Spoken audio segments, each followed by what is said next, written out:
So you've used your value proposition canvas to document those hypotheses, those critical assumptions that underlie your value proposition.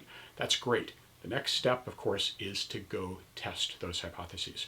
By the end of this video, you'll understand and know how to avoid the 5 most common mistakes I've seen entrepreneurs make when they go out to test their value proposition canvas. So a quick reminder, why test the value proposition? Well, it is, after all, the reason you captured all these hypotheses in the first place is to go test them to make sure that they're right. You're making a lot of assumptions, a lot of hypotheses. You believe you understand what the job is to be done from the customer's point of view. You believe you understand what the pain is they're trying to avoid or what the gain is that they're trying to attain. You make assumptions that your product is delivering the right feature set to deliver on the job to be done and to deliver on the gain that the customer wants and to deliver the pain relief the customer wants. But you're making even more assumptions than that. You believe that the customer isn't happy with what is out there today, and you think you understand why. You think that your solution will fit into the customer's workflow. You think that your pricing will be the right pricing for the customer, and you think that your messaging, the way that you talk about the problem and the solution, will actually resonate with customers. Again, that's a lot of assumptions. Problem is, not all those assumptions will be right. The only way to find out is to go out and test those assumptions. So how do you do that? How do you test your assumptions, your hypotheses that underlie your value proposition? Well, as Steve Blank would say, you get out of the building and talk to customers. So let's start with the most common mistake, which is to not do it at all, to not actually get out of the building and go talk to customers. You've captured all these assumptions or hypotheses in the canvas. You can get so confident that you're ready to charge ahead and develop the product. Or maybe you already started developing the product and then, after the fact, have developed your hypotheses in your canvas. Well, either way, take the time to stop and get out and talk to customers to test those hypotheses. You'll be much more likely to build a product that people want to buy if you take the time to test the value proposition. Common mistake number 2 is to take positive feedback as being validation of your value proposition. A lot of people might tell you, hey, that's a great idea. I'm sure a lot of people have that problem and I'm sure a lot of people will buy that. I think you should definitely go develop that product. It sounds great. Well, that sounded positive, didn't it? But it didn't sound like a customer because they didn't say, hey, I have that problem and you really understand the frustration I have.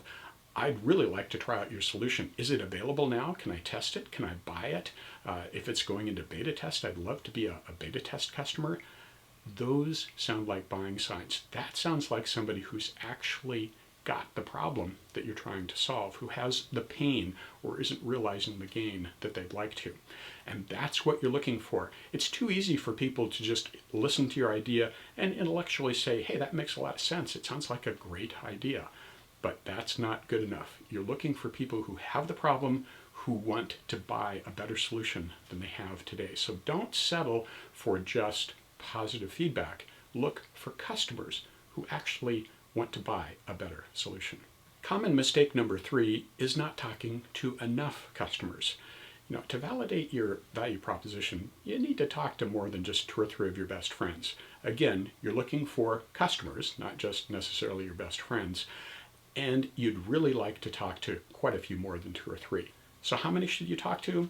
Well, it gets into a kind of an arbitrary number. There is no one right answer, but I'd suggest talking to at least 30 customers, and more than that is even better. Now, even 30 from a statistical point of view is a pretty small sample, but if you talk to 30 prospective customers, you'll learn a lot, and you'll probably come up with some different ideas about what the problem is and what the solution should look like. So be sure you take the time to talk to enough customers. Mistake number 4 is talking to customers, but starting by talking about your product instead of talking about the customer's perspective. In other words, what the job is to be done, what's the pain, and what's the gain. If you start talking about your product at the beginning of the discussion, it really focuses the whole discussion on your product. You're missing the opportunity to really understand from the customer's perspective, what is the problem? I mean, what is it about the job that isn't getting done? What is it that's not being realized in terms of gain? What is it that causes the pain? Those are important things to talk about. So when you talk to those 30 customers, focus on the job, the pain, and the gain. Once you really think you understand that, you've talked to enough customers, your confidence is high that you understand their perspective, then you can go back and test your product. And again, as I suggested before, if you talk about the job, the pain, and the gain enough to enough customers, your idea of the solution will probably change. So test your product second. Make sure first you understand the job, the pain, and the gain. Mistake number 5 is not doing the interviews in person. The interviews involve asking probing questions. You're really assuming that you're not really sure of all the right questions to ask. So what you want to do is be in person so you can start with a beginning set of questions, but then listen to what the customer prospect says and follow up with additional probing questions. Now, you can't do that by posting a questionnaire on the internet. You can maybe approach it if you do the interview, say, via a video call. It's a little harder to do it by telephone. The thing you miss out with telephone is you're not being able to see body language. And body language can tell you a lot about how a customer really feels about whatever the topic is you're exploring. So watch body language and remember to listen. You should probably be listening more than you're talking, listening to the customer responses.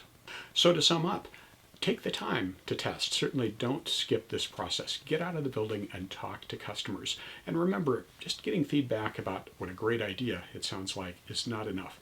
You're looking for buying signs. You're looking for real potential customers.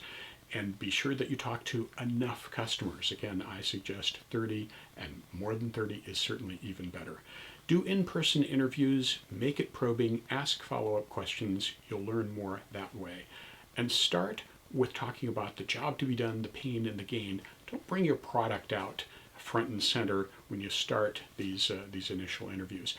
You really want to understand the customer perspective first on how they look at the problem, the pain, the gain, and the job to be done.